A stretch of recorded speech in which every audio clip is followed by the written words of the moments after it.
Merci Monique, merci pour votre invitation. Bonjour à tous et à toutes, heureux de vous rencontrer.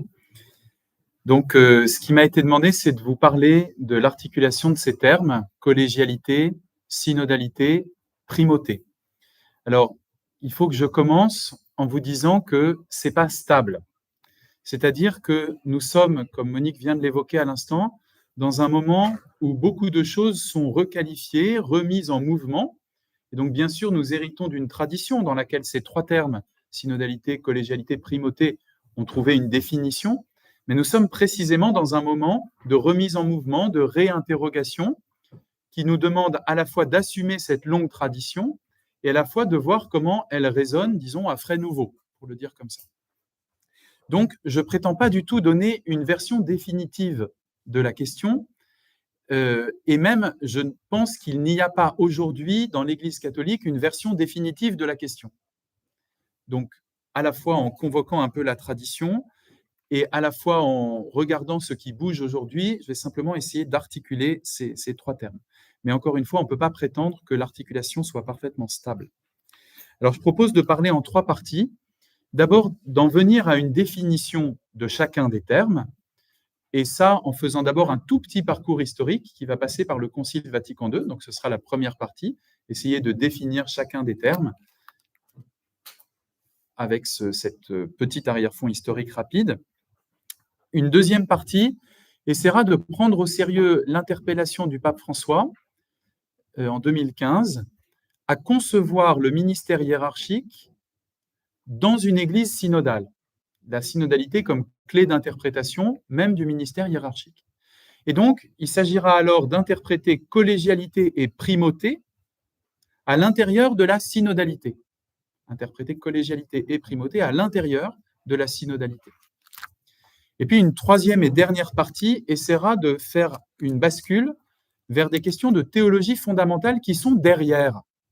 Une des raisons pour lesquelles ces questions ne sont pas stables, une des raisons aussi pour lesquelles parfois on peut s'écharper un peu là-dessus, c'est que derrière, il y a d'autres questions. Lorsqu'on appelle la théologie fondamentale, c'est le rapport à la vérité, le rapport à la révélation, ce qui fait qu'on peut croire. Voilà. Et donc, il y a derrière ces questions d'ecclésiologie, en fait, des questions de théologie fondamentale. Je commence par la première partie, donc essayer d'en venir à une définition de chacun des termes. Alors, vous savez, pour commencer en souriant, on dit parfois avec humour que chacune des confessions chrétiennes a cultivé une partie de cette réalité.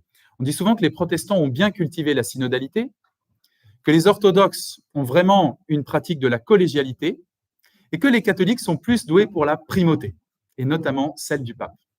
Alors évidemment, c'est caricatural. Mais, enfin, c'est caricatural déjà parce que collégialité et synodalité n'ont jamais disparu de l'histoire de l'Église catholique. Et puis, les autres dimensions n'ont pas disparu non plus des autres églises chrétiennes. Mais ça marque, ce petit sourire, ça marque deux choses. D'abord, l'enjeu œcuménique de la question, c'est-à-dire que nous sommes ici sur des questions ecclésiologiques qui ont une forte dimension œcuménique. Et deuxièmement, ça marque que nous sommes précisément tributaires d'une histoire dans laquelle il y a eu des déplacements successifs, avec des accents sur un terme, sur l'autre, avec des manières de faire jouer ces termes qui ont varié dans l'histoire.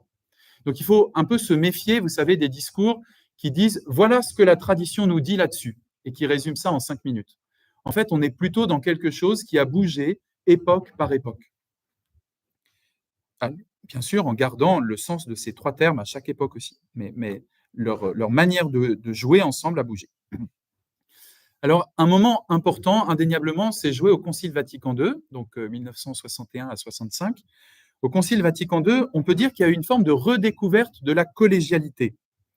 Parce que le Concile Vatican I, en 1869-70, qui s'était interrompu plus vite que prévu à cause de la guerre, le Concile Vatican I avait défini la primauté pétrinienne, la primauté du successeur de Pierre, la primauté du pape, et notamment la fameuse infaillibilité pontificale. Mais il n'avait pas pu aller au bout de son programme de travail et traiter notamment des questions qui touchent à l'épiscopat. Et donc, lorsque le Concile Vatican II commence, presque 90 ans après, un peu plus de 90 ans après, il redécouvre, si on veut, en tout cas remet en avant la collégialité épiscopale, Et il le fait avec cette double perspective, à la fois d'équilibrer la réception de Vatican I, qui encore une fois s'était arrêté en cours de route, mais aussi dans une perspective œcuménique, où là, on peut dire que la dimension œcuménique a joué dans ce rééquilibrage ecclésiologique qui a joué pendant le Concile. Alors, dans la mesure où le Concile arrive avec cette histoire-là, il a surtout articulé deux termes, qui sont primauté et collégialité. Ce n'est pas d'abord la synodalité qu'on va trouver. Le grand enjeu dans la discussion de Lumen Gentium, la constitution conciliaire sur l'Église, ça a d'abord été primauté, collégialité, c'est-à-dire, pour le dire très vite, le pape et les évêques. Voilà, parce qu'à ce moment historique, c'était de ça qu'il s'agissait.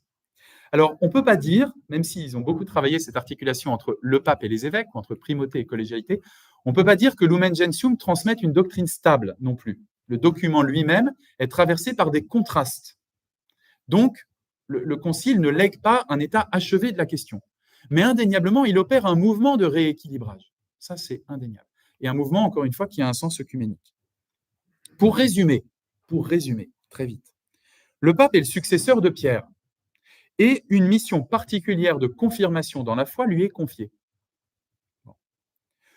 Quant au collège, on emploie ce terme pour désigner le collège des évêques et pour affirmer qu'il est le successeur du collège des apôtres. Donc un collège succède à l'autre, pour le dire comme ça. Le collège des évêques succède au collège des apôtres, sans le remplacer, mais il lui succède. Il revient à ce collège épiscopal en tant qu'il est uni au pape. Et ça, c'est un point important. Vatican II pense le collège épiscopal en tant qu'il est uni au pape à l'exercice de la primauté pontificale.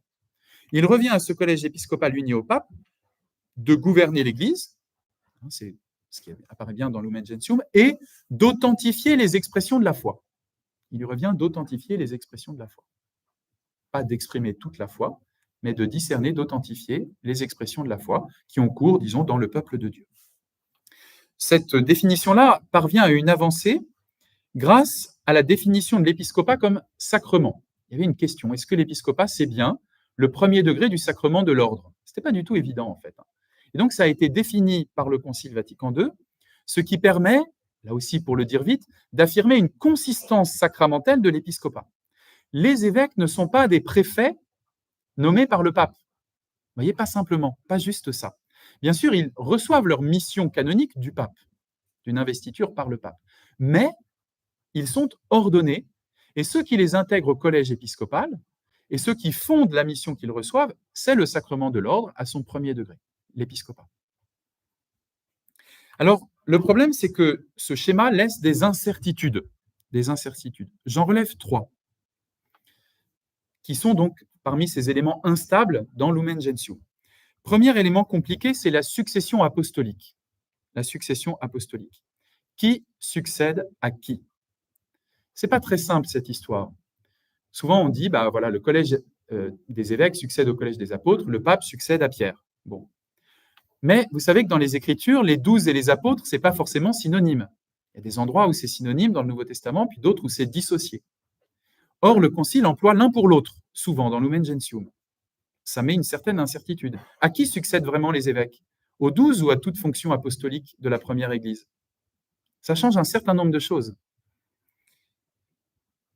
Il y a aussi le fait que l'apostolicité, c'est une note de l'Église. Dans le credo de Nicée-Constantinople, nous disons de l'Église une sainte catholique apostolique.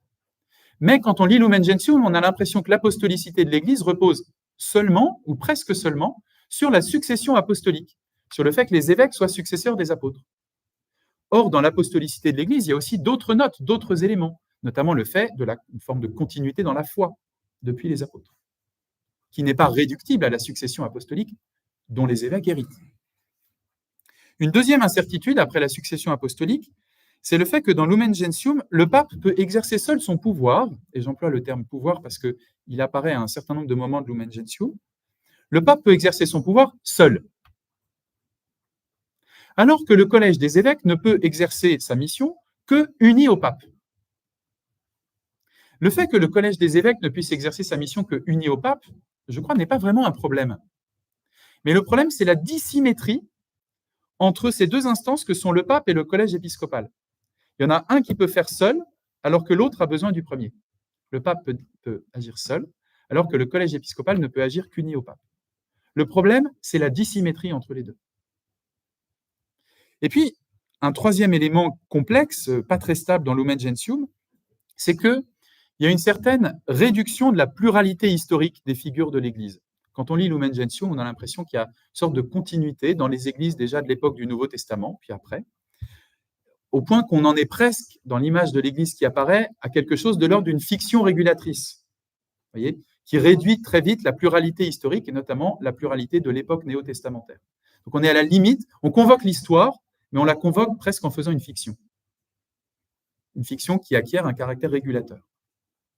Alors tout ça, c'est des éléments qui, vous voyez, complexifient le problème. On a défini quelque chose qui articule primauté et collégialité, mais en fait, la définition pose beaucoup de questions. Même si, j'espère que vous avez bien entendu qu'elle opère, elle arrive dans un moment historique majeur et elle opère vraiment un progrès de rééquilibrage. Alors ça, c'était primauté, collégialité. Mais quand même, la base de la synodalité est posée dans Lumen Gentium.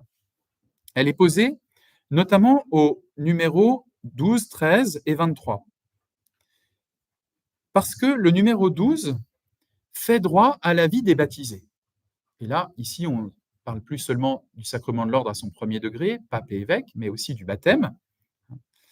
Dans la pneumatologie de Lumen Gentium, la pneumatologie, donc la théologie de l'Esprit Saint de Lumen Gentium, le numéro 12 tient un rôle important. Il affirme le sensus fidei du peuple de Dieu, donné aux baptisés, le sens de la foi, et il affirme aussi les charismes. On peut dire que le sensus fidei est quelque chose qui tend à une forme d'unanimité. Il est la capacité à reconnaître ce qui est cohérent avec la foi ou ce qui s'y oppose, et peut conduire à une forme d'unanimité. Quand il est exercé par tout le peuple de Dieu, il est infaillible, dit Lumen Gentium. Et puis, les charismes, là, on est plutôt du côté de la diversité, c'est-à-dire que l'Esprit Saint donne aux baptisés des charismes singuliers qui concourent au bien de l'Église. Les charismes, ce sont des dons de l'Esprit Saint pour le bien de l'Église. Alors là, on a quelque chose donc, qui a trait à la manière dont l'Église est construite par Dieu au fur et à mesure de l'histoire, à travers des dons faits aux baptisés. Et puis, le paragraphe 23 affirme, paragraphe 13 et 23, disons, affirme la catholicité des églises particulières. C'est-à-dire que chaque église particulière, disons chaque diocèse pour faire vite, chaque diocèse est l'église du Christ, en un lieu, en ce lieu. L'Église universelle n'est pas plus que les églises locales en qualité. L'Église universelle n'est pas non plus l'addition des églises locales. L'Église locale, c'est l'Église du Christ présente en un lieu. L'Église universelle, c'est l'Église du Christ répandue dans l'univers. Donc là, on a des bases pour penser la contribution des baptisés à la vie ecclésiale, pour penser la manière dont les baptisés tiennent leur place dans la vie ecclésiale, donc pour penser la synodalité, qui, comme telle, dans le sens qu'on lui donne aujourd'hui, n'apparaît pas dans Lumen Gentium, ce terme-là de synodalité, dans le sens qu'on lui donne aujourd'hui. En même temps, ces bases de la synodalité restent, elles aussi, un peu incertaines dans Lumen Gentium. D'abord parce qu'on perçoit mal l'articulation entre la mission confiée aux baptisés et, disons, le bon vouloir des évêques, des dépositaires de la succession apostolique. Ce n'est pas très simple. Il est clair que les évêques ont un rôle d'authentification, mais qu'est-ce que ça veut dire? En vrai, qu'est-ce que ça veut dire, une fois qu'on a affirmé ce principe? Et puis, il y a une autre chose pas tout à fait stable, c'est que précisément le rapport entre catholicité des églises locales, que Lumen Gentium appelle église particulière, et catholicité de l'église universelle, lui-même n'est pas tout à fait clarifié. Alors ça va jouer un rôle dans la définition de la synodalité. Qu'est-ce que ça veut dire que l'église locale est vraiment l'église du Christ en un lieu? C'est ça la catholicité. Qu'est-ce que ça veut dire que l'église du Christ, l'église locale est pleinement l'église du Christ en ce lieu? Et pas juste un département dans un État, vous voyez, mais bien l'église du Christ. Les diocèses ne sont pas comparables à nos départements français. Mais justement, ce rapport entre église locale et église universelle n'est pas très clarifié. Alors, pour finir ce petit point sur Vatican II, avec la redécouverte de la collégialité, l'essai inachevé d'articulation entre primauté pontificale et collégialité épiscopale, après Vatican II, on vient à s'interroger sur une nouvelle articulation, qui est plutôt en primauté-collégialité, qui avait été dominante pendant le déroulement du concile, mais on en vient à s'interroger sur l'articulation maintenant collégialité-synodalité, c'est-à-dire l'articulation entre mission des évêques, ou mission hiérarchique, dont le paradigme est l'épiscopat. Très clairement, dans le concile, le paradigme de la hiérarchie, c'est l'épiscopat. Donc l'articulation entre cette mission hiérarchique et l'exercice du sensus fidei des baptisés. Vous voyez, en fait, on passe d'un problème d'articulation à l'autre, de primauté-collégialité à collégialité-synodalité. Alors, après ce tout petit point historique, j'en viens à essayer de définir les termes maintenant. Qu'est-ce que c'est que la primauté? La primauté désigne l'exercice d'un primat. Vous allez me dire, on est bien avancé avec ça, mais c'est assez important. Il y a un primat de l'Église universelle, qui est le pape. Il y a un primat de l'Église locale, qui est l'évêque. Et dans l'Église du Christ, et c'est ça le point, dans l'Église du Christ, la communion dans l'esprit du Christ et la communion entre nous, entre baptisés, passe par la communion avec un primat d'Église. Ça, c'est vraiment un point de l'ecclésiologie catholique, on peut dire assez central. La communion dans l'esprit du Christ et la communion entre nous baptisés passe par la communion avec un primat, avec le primat de l'Église locale dans laquelle nous nous trouvons et avec le primat de l'Église universelle. Un signe très simple, c'est que nous nommons à chaque célébration de l'Eucharistie le primat de l'Église universelle qu'est le pape et le primat de l'Église locale dans laquelle cette Eucharistie est célébrée. La communion entre nous et avec le Christ passe par la communion avec ce primat de l'Église locale et de l'Église universelle. La primauté, donc, s'exerce à différents niveaux, avec des décisions qui peuvent être prises à différents niveaux, Église locale, Église universelle. Voilà pour la primauté. La collégialité, elle renvoie au fait que, comme dit le Concile, les évêques constituent un collège, que le Concile proclame héritier du collège apostolique, je l'ai dit, auquel il succède sans le remplacer.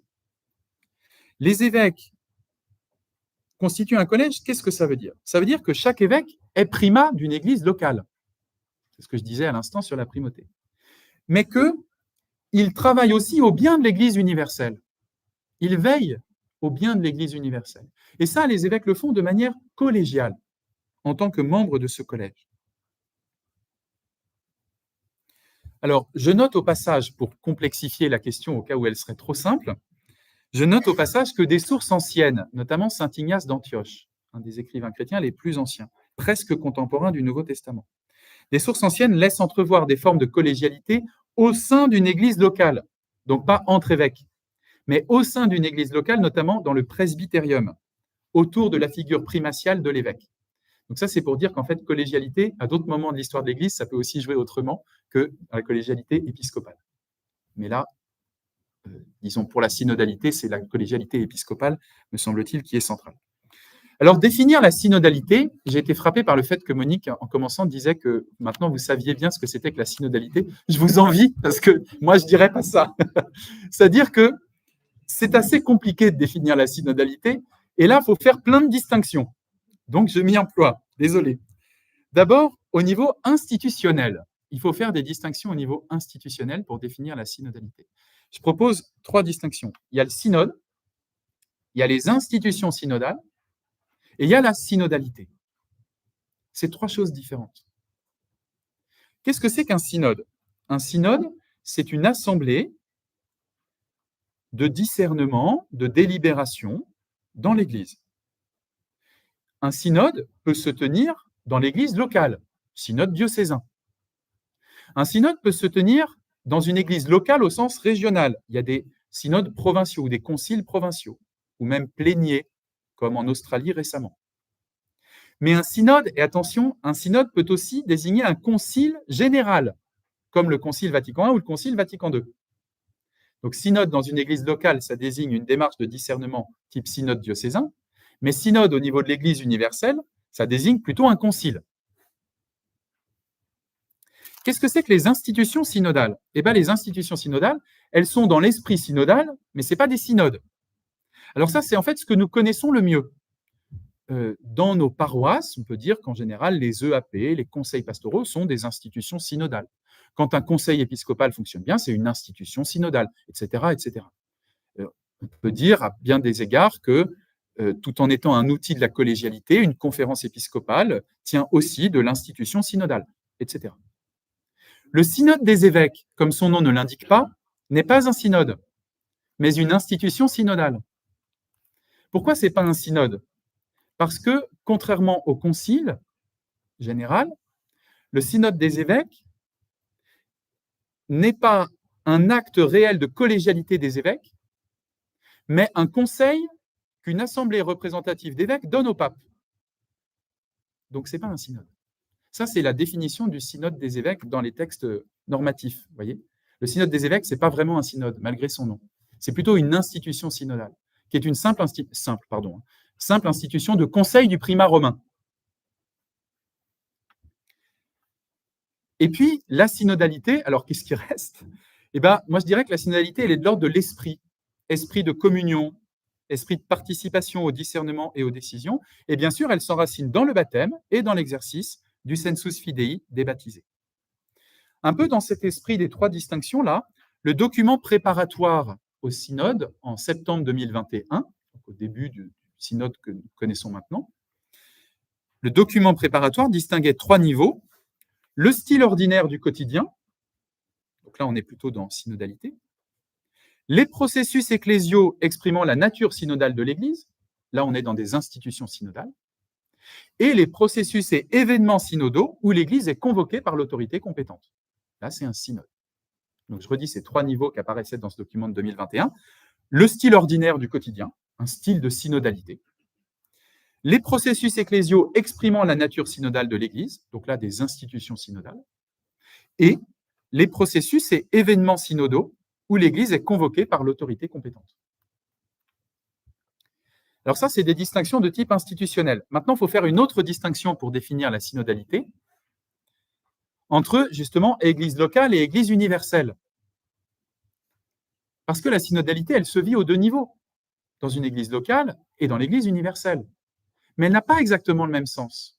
Surtout, elle ne se vit pas exactement de la même manière.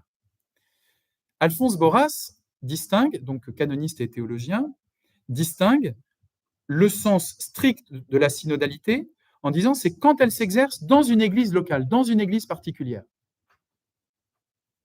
où il y a cette participation de tous à la mission, au discernement, etc.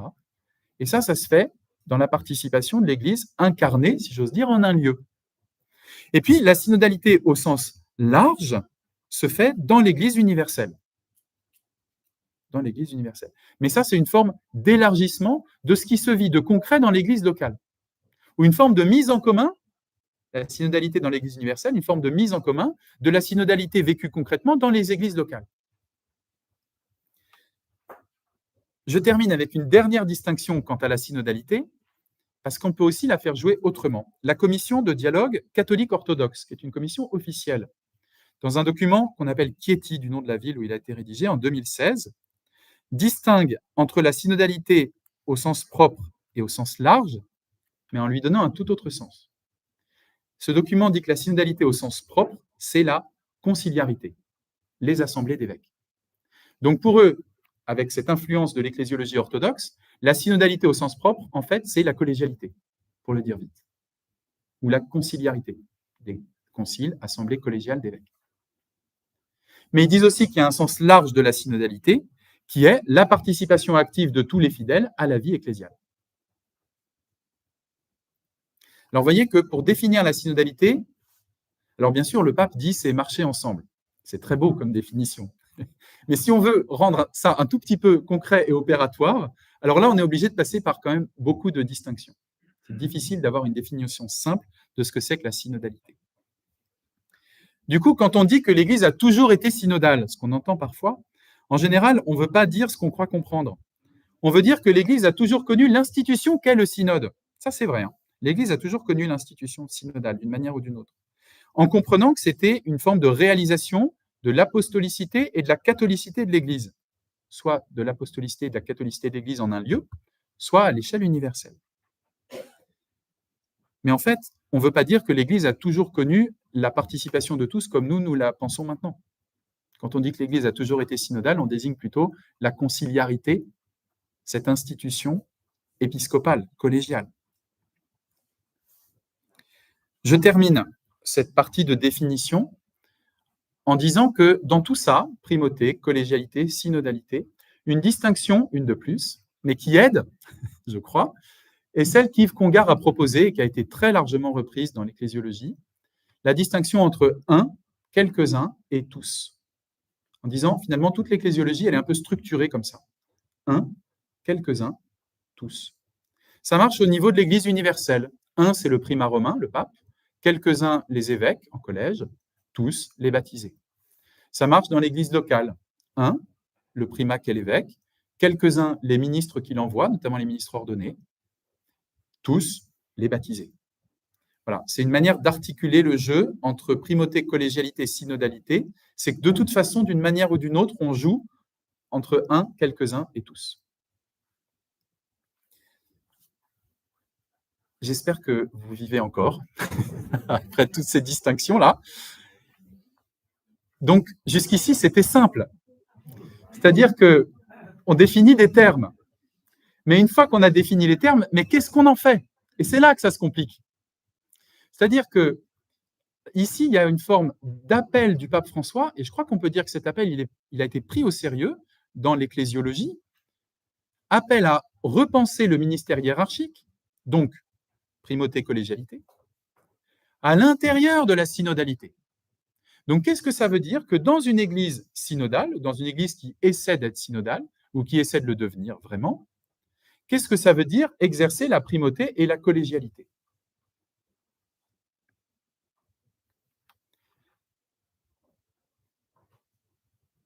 Tout l'enjeu, me semble-t-il, est de regarder comment est-ce qu'on exerce le sensus fidei.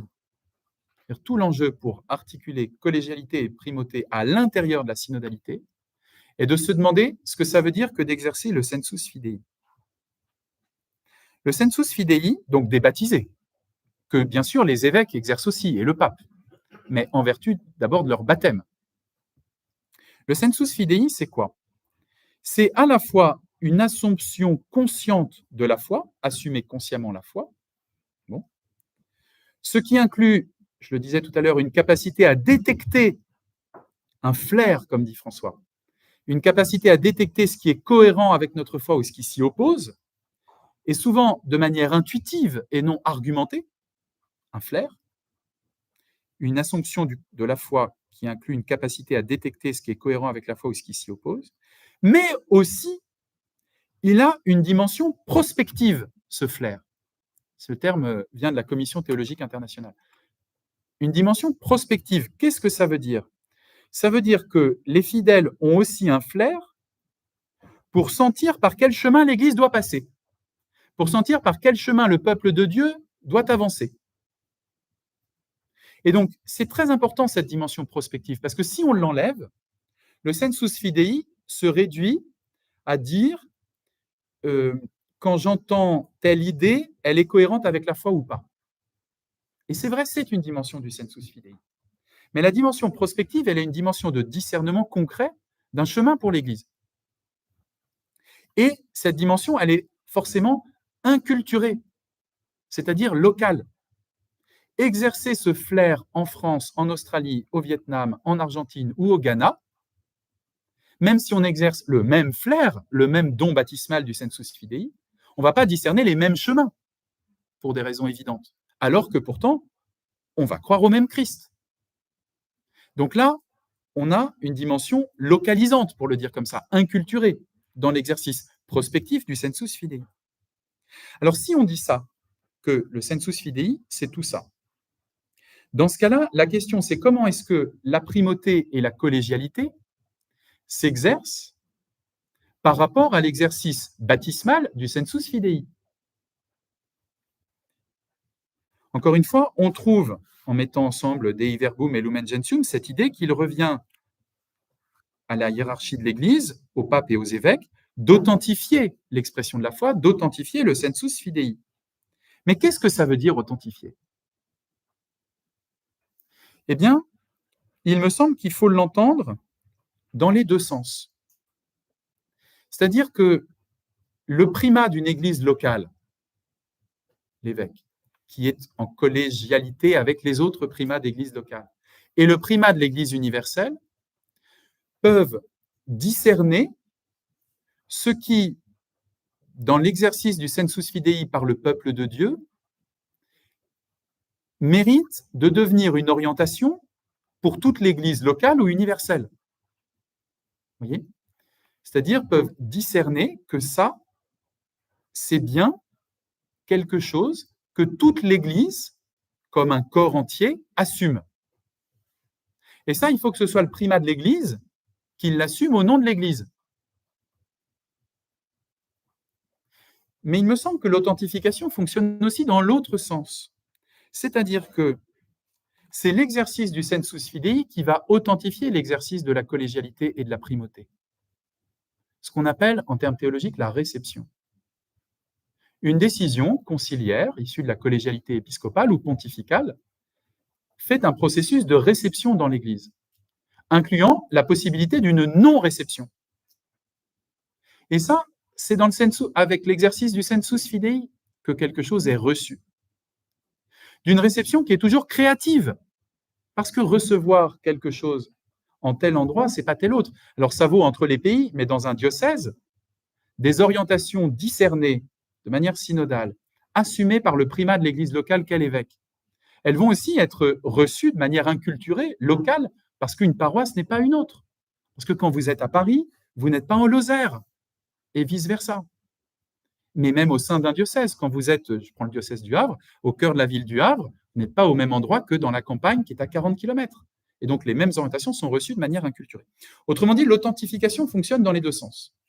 Oui, il y a un ministère hiérarchique d'authentification du sensus fidei qui reconnaît quelque chose qui va conduire toute l'Église locale ou universelle, mais il y a aussi, dans le processus de réception, une authentification par les baptisés, exerçant leur sensus fidei, de ce qui vient de la hiérarchie des primats d'église locale ou universelle. Le problème, il y a à nouveau un problème dans tout ça, c'est que lorsqu'on pense l'exercice de la collégialité au sein d'une église synodale, nous manquons, en héritant du Concile Vatican II, d'un lien entre l'exercice collégial de l'épiscopat et le fait que l'évêque soit primat d'une église locale. Nous manquons d'un lien entre le fait que l'évêque est membre du collège épiscopal et le fait qu'il est primat d'une église locale. Vatican II dit les deux, mais ne les associe pas vraiment. Et en particulier, on a l'impression, c'est notamment un théologien comme Hervé Legrand qui a fait remarquer ça, on a l'impression, c'est pas qu'une impression, en lisant Lumen Gentium, que l'évêque est intégré par son ordination au collège épiscopal, indépendamment de son église locale. Et dès lors, il y a un possible exercice de la collégialité qui n'est pas relié à l'exercice du sensus fidei dont l'évêque, dans l'église, dont l'évêque est le primat. C'est-à-dire que si l'évêque se situe seulement comme membre du collège, héritant du collège apostolique, avec sa mission d'authentification, etc., sans assumer le discernement du sensus fidei dans son église locale, eh bien, il va exercer un ministère collégial coupé de ce qui se passe réellement dans son église locale. Et ça marche pour des discernements dans l'église locale, où l'évêque peut se positionner de façon extérieure comme successeur des apôtres, mais sans vraiment assumer un discernement exercé par le sensus fidei des baptisés dans l'église locale. Ça peut aussi marcher à l'échelle universelle, dans une institution synodale qu'est le synode des évêques, où Jean-Paul II dit dans le synode des évêques, les évêques sont avant tout les représentants de leur église locale. Mais qu'est-ce que ça veut dire ? Dans quelle mesure, dans un synode des évêques, l'évêque de tel diocèse porte la voix du sensus fidei travaillé dans son église, que lui, bien sûr, authentifie. L'évêque n'est pas un perroquet, qui l'authentifie, mais dans quelle mesure il porte ça, ce vécu de cette église-là, et où il n'est pas seulement une instance de supervision, dans une instance de supervision, qu'est le collège épiscopal à l'échelle universelle. Et alors ça, ce manque d'articulation, en fait, ce n'est pas la faute de maintenant, c'est un manque d'articulation qui est présent dans Lumen Gentium. Donc vous voyez que exercer ce ministère d'authentification, dans ces deux sens, n'est pas très simple à cause de ce point un peu technique du manque de détermination entre la collégialité épiscopale et le primat d'une église locale. Si on pense l'évêque simplement comme membre d'un collège, ça pose un certain nombre de problèmes. Alors, comment est-ce qu'on essaie d'avancer pour exercer la collégialité et la primauté au sein de l'Église synodale? Un théologien orthodoxe qui s'appelle Jean Zizioulas a écrit, je cite cette phrase, « Le charisma veritatis », le charisme de vérité. Le charisma veritatis de l'évêque n'est pas une possession individuelle transmise par ordination, mais est liée à la communauté tout entière. Le charisma veritatis de l'évêque n'est pas une possession individuelle transmise par ordination, mais est liée à la communauté tout entière.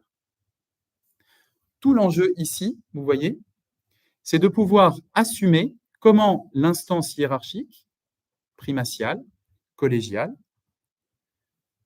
authentifie dans un lien avec la communauté locale tout entière, dans un lien avec l'Église locale tout entière, dans un lien, et non pas comme une instance extérieure. Ce qui donc revient aux évêques, me semble-t-il, si on essaie d'interpréter ça, dans l'authentification, c'est pas de refaire tout le discernement après qu'il a été fait par les baptisés. Ou même, pour une instance comme le synode des évêques, c'est pas de refaire tout le discernement après qu'il a été fait par les églises locales ou dans les églises locales. Le premier critère d'authentification pour l'évêque, pour l'instance hiérarchique, me semble-t-il, c'est de vérifier qu'il y a bien eu exercice du sensus fidei dans l'église locale. Et ça, il faut un garant. Il faut que quelqu'un se porte garant que ce qui se passe dans l'église locale, c'est bien l'exercice du sensus fidei. Et ça, c'est le rôle du primat de cette église. C'est-à-dire qu'il faut qu'il vérifie, tous ont-ils été entendus?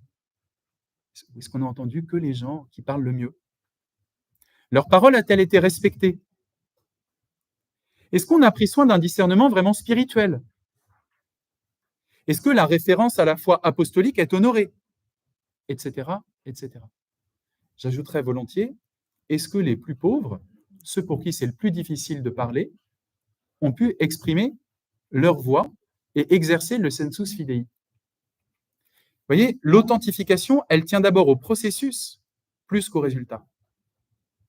Si on considère que cet exercice hiérarchique, c'est d'abord l'exercice du primat d'une église locale lié à l'exercice du sensus fidei dans cette église locale, alors il me semble qu'il faut penser une authentification du processus bien plus que du résultat. Dès lors, il revient au primat, alors, de garantir le processus de discernement, c'est-à-dire d'écoute de la parole. En somme, est-ce qu'on a vraiment écouté la parole? Est-ce qu'on a vraiment discerné les appels de l'Esprit Saint? Et ça, c'est d'abord dans le processus que ça va se jouer. Il me semble que pour cela, le primat, le premier, est le garant d'une attention particulière au dernier. Le premier d'une église locale, c'est à lui de garantir qu'on écoute les derniers, parce que si lui ne garantit pas ça, ça ne se fera pas, malgré les bonnes volontés multiples. C'est lui aussi, parce qu'il est le primat d'une église locale, c'est lui qui est le garant que le sensus fidei va s'exercer de manière inculturée. C'est-à-dire qu'il va accepter et même garantir le fait que c'est dans cette église locale-là qu'on réfléchit, avec l'histoire spirituelle de cette église locale-là, qui n'est pas la même qu'une autre, qui n'est pas la même que dans une autre culture. L'évêque, comme primat de l'église locale, est garant de la localité du discernement. Alors que si on le pense seulement comme membre d'un collège, cette localité du discernement va très vite disparaître. Mais en même temps, bien sûr, l'exercice de la collégialité et de la primauté ne se limite pas à ça. Pourquoi? Parce que justement, l'évêque, en tant que membre du collège épiscopal, il fait en sa personne le lien de son église locale avec les autres églises. Il fait en sa personne le lien entre l'église locale et toutes les autres églises locales. La collégialité épiscopale, elle exprime et elle symbolise, on pourrait dire, elle est le sacrement, pour utiliser ce vocabulaire, de la communion des églises. Et donc, l'exercice de la synodalité dans une église locale ne revient pas à se couper de toutes les autres églises locales. L'inculturation du discernement ne veut pas dire que chacun fait ce qu'il veut, alors qu'au contraire, dans la communion des églises, il y a tout un jeu d'ajustement entre églises locales aussi. Et donc, l'évêque, par son ministère collégial, fait le lien entre son église locale et les autres, en sa personne. C'est ainsi que s'exprime la catholicité de l'Église dans la collégialité et puis dans la communion avec le primat romain. Et puis bien sûr, mais ça c'est tout à fait évident, le rôle du primat dans une Église synodale, c'est aussi d'assurer la gouvernance concrète. C'est-à-dire qu'il faut discerner, après il faut que des décisions concrètes soient prises. On peut discerner synodalement des orientations. À un moment, il faut nommer des gens, il faut appeler, etc. Donc, évidemment, il y a un ministère de gouvernance qui revient au primat. Évidemment, c'est évident, mais ça vaut quand même la peine d'être dit. Voilà. Sinon, sans l'exercice effectif du primat, la synodalité est un discours creux. Vous voyez, parce qu'elle ne convertit rien, en fait, elle ne transforme rien. Donc, pour faire un résumé, je dirais que la collégialité épiscopale, en fait, c'est ça qui fait le lien entre la synodalité au niveau local et la synodalité au niveau universel. Le lien entre les deux, c'est la collégialité épiscopale. Entre synodalité dans une église locale, dont l'évêque est le primat, et synodalité dans l'église universelle, dont l'évêque de Rome est le primat, et au bien de laquelle veille l'ensemble du collège épiscopal. Dans cet exercice de la synodalité au niveau universel, l'évêque va incarner, va représenter son église au sens fort, l'évêque va rendre présent l'église locale dont il est le primat, tout en incarnant le lien de cette église locale avec les autres. Lumen Gentium 13 espère que l'Église catholique vive d'un échange entre églises locales. On en est loin, soyons honnêtes, on en est loin. Un échange entre églises locales, ça suppose qu'on conçoive la synodalité au niveau local, ça suppose qu'on conçoive la synodalité au niveau universel, et ça suppose que la collégialité épiscopale se situe vraiment dans le lien entre les deux.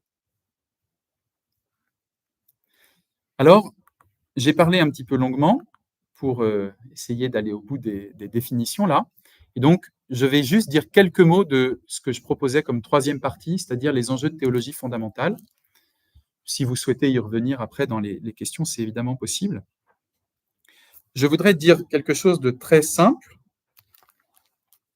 c'est que la question qui se pose, c'est la question de l'autorité. Une des questions qui se pose, c'est la question de l'autorité. L'autorité n'est pas un gros mot, elle est centrale dans la foi. Il y a une autorité de la parole de Dieu, il y a une autorité du Christ. Et donc tout l'enjeu, c'est comment est-ce qu'elle s'incarne ici et maintenant, cette autorité du Christ, cette autorité de la parole.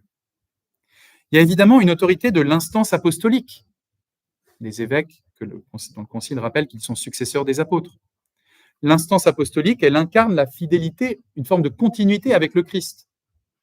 C'est un beau symbole. Une forme de continuité, fidélité au Christ, qui est à exercer d'une manière cohérente avec son objet. C'est-à-dire que incarner la fidélité au Christ suppose quand même certaines manières de faire qui soient cohérentes avec ce que les évangiles peuvent raconter. Mais en même temps, l'autorité dans une église synodale ne peut pas tenir seulement à l'autorité de l'instance épiscopale, l'instance hiérarchique. Elle tient aussi à la variété des dons de l'Esprit. L'Esprit gouverne l'Église de manière immédiate en donnant des charismes. Et il donne cela et pas d'autres. Si on ne valorise pas aussi ce jeu d'autorité à partir des charismes, on va se contenter de dire que de manière habituelle, un peu on a toujours fait comme ça, il faut remplir telle fonction, donc on va chercher les gens pour remplir telle fonction. Si on se rend attentif au fait qu'il y a une émergence des charismes en vue grâce à l'Esprit Saint, et que ça, quand même, ça fait aussi autorité, alors là, ça va commencer à inculturer sérieusement la vie de l'Église locale. Et puis, je le crois, là j'ajoute quelque chose, il y a une autorité aussi des derniers dans cette Église synodale, qui est de détecter la proximité du royaume. Les derniers, vous savez, ceux pour qui la vie est la plus difficile, ceux qui sont les plus en marge, c'est toujours ceux qui nous font sortir de nos fonctionnements, parce que précisément, ils ne rentreront pas dans nos cases. Et donc, ils nous interrogent, eux, sur notre capacité à détecter le royaume qui s'approche maintenant, qui s'approche toujours à travers les marges, à travers les plus pauvres, etc. Et ça, c'est une forme d'autorité. Ce n'est pas une autorité au sens où ils vont prendre la parole en public devant 10 000 personnes, vous voyez, même si on peut espérer que ça arrive dans notre Église. Mais c'est d'abord une autorité de détection qui est à exercer en alliance avec d'autres. Vous voyez, il y a une autorité du primat, il y a aussi d'autres formes d'autorité liées au baptême, les charismes, liées au fait qu'il y a des derniers. Et tout ça, me semble-t-il, ne peut fonctionner ensemble, sans une pure et simple lutte entre les autorités ou entre les instances d'autorité. Tout ça ne peut fonctionner ensemble que si on admet qu'il y a une écoute de la parole qui en même temps est un discernement des signes des temps. Et ça, c'est un point que le Concile Vatican II a mis en avant, notamment dans Gaudium et Spes. C'est-à-dire que écouter la parole aujourd'hui, c'est aussi discerner la manière dont l'Esprit Saint travaille notre monde, appelle notre Église, fortifie notre Église en ce monde, appelle aussi à des conversions dans notre Église en ce monde, etc. Et là, chacune de ces instances, baptismale, primatiale, celle des derniers, joue un rôle précieux qu'on ne peut pas enlever, dans cette écoute de la parole qui se fait en discernant les signes des temps. Alors, il y a bien sûr d'autres questions de théologie fondamentale qui vont derrière, je ne fais que les nommer. Il y a la question du rapport entre pastoral et doctrine, une tentation aujourd'hui pour rassurer ceux à qui la synodalisation de l'Église fait peur. Une tentation, c'est de dire, mais on ne change que la pastorale. On ne touche pas à la doctrine. Est-ce que c'est vrai, ça? C'est rassurant, mais est-ce que c'est vrai? Et d'ailleurs, est-ce que la doctrine est un corpus intangible qu'on ne peut pas toucher? Est-ce qu'on est vraiment sûr que dans la tradition de l'Église, c'est ça la doctrine? Il me semble que si on conçoit, j'utilise là une expression de Christophe Théobald, la doctrine comme régulatrice de nos discours, de nos discernements, de nos décisions ecclésiales, alors sans cesse, cette doctrine, eh bien, nous la rediscernons par rapport aux appels que l'Esprit nous adresse aujourd'hui, que l'Esprit du Christ nous adresse aujourd'hui, par rapport aussi à la révélation transmise par les Écritures, transmise par la longue et plurielle tradition de l'Église, etc. Autrement dit, on n'a pas un corpus intangible de doctrine qu'il s'agirait simplement d'appliquer. Vous voyez ? Il y a aussi à discerner quelle parole doctrinale régule les questions que nous nous posons aujourd'hui. Comment est-ce que joue la doctrine pour réguler notre fidélité au Christ face aux défis que nous affrontons aujourd'hui? Le rapport entre pastoral et doctrine, en fait, il joue très fortement quand on essaie d'articuler collégialité et primauté dans une église synodale. Un dernier aspect, on pourrait dire, de théologie fondamentale, c'est le rapport à la vérité. Comment est-ce qu'on accède à la vérité? Est-ce que accéder à la vérité, c'est tenir un discours bien bordé d'avance et encore une fois vouloir l'appliquer? Ou bien est-ce que la vérité du Christ ressuscité, lui qui dit c'est moi la vérité en personne, est-ce que la vérité du Christ ressuscité déborde ce que nous en percevons, de telle sorte que nous ne pouvons avoir à cette vérité qu'un accès limité par nos conditions historiques, spatiales, culturelles? On peut accéder à la vérité du Christ ressuscité, mais de manière toujours contextuelle. Alors l'enjeu, c'est comment est-ce qu'on accepte ça, honnêtement.